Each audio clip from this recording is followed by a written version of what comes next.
Hello everyone. So may ikukuwento ako sa inyo. This morning, nung papunta ako sa work ay hinabol ako ng pulis. Bakit? Dahil ginamit ko yung T3 lane. So, kung sa mga hindi nakakaalam, yung T3 lane, so ang T stands for transit and 3 means 3 people. So, ibig sabihin nun, sa T3 lane, ang pwede lang ng mga sasakyan na bumiyahe diyan or gumamit niyan ay yung may tatlong, tao sa sasakyan or more. But then ginamit ko siya na solo lang naman ako sa sasakyan.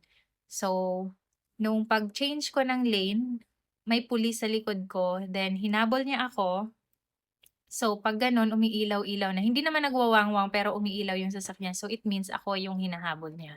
So, I decided to stop, so to pull over. So, nag-stop ako sa una-unahan, sa left side. And then, yun nga, ako nga, kasi huminto sila sa likod ko. And then, I immediately prepared my driver license. So, nung naka-stop na yung sasakyan, andun na din siya sa window. And then, ibinigay ko agad yung license ko.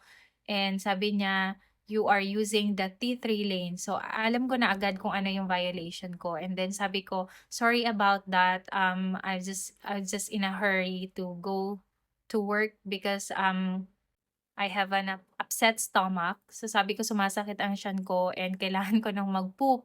So, ayun, chineck niya pa rin yung details ng license ko and chineck niya dun sa hawak niyang gadget.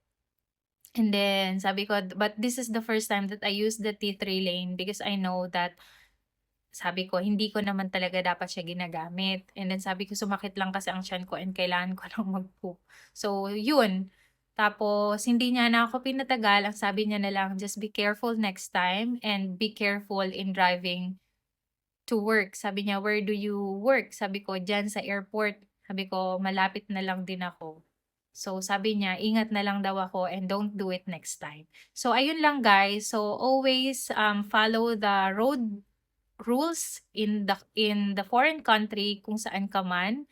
And kailangan mo talaga siyang sundin dahil pag hindi mo sinunod ay may corresponding fine. So, nagkataon lang, mabuti na lang at hindi ako finine ngayon dahil alam nyo ba, ang pagkakaalam ko, ang fine nito ay $150. New Zealand dollars. So, malaki siya. So, mga nasa 5,000 pesos siya.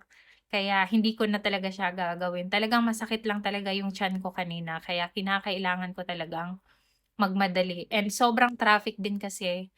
Kaya sabi ko, gamit ko na yung T3 lane. Although, ang dami naman doon na sa T3 lane na isa lang din naman ang tao sa loob ng sasakyan. Ako lang kasi yung na-timingan no, pag change lane ko sa right, may pulis sa likod. Kaya ako yung pinaka malapit na kayang habulin nila. Yung mga nasa unahan ay naipit na nung ibang sasakyan. So, hindi na nila yung mga habol. So, ako yung nahabol nila.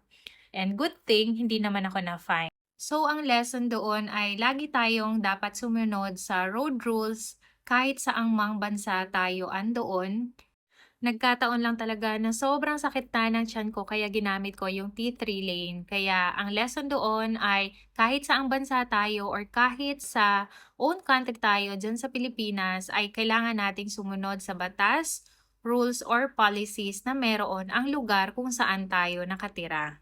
So, ayun lang po. Have a nice day!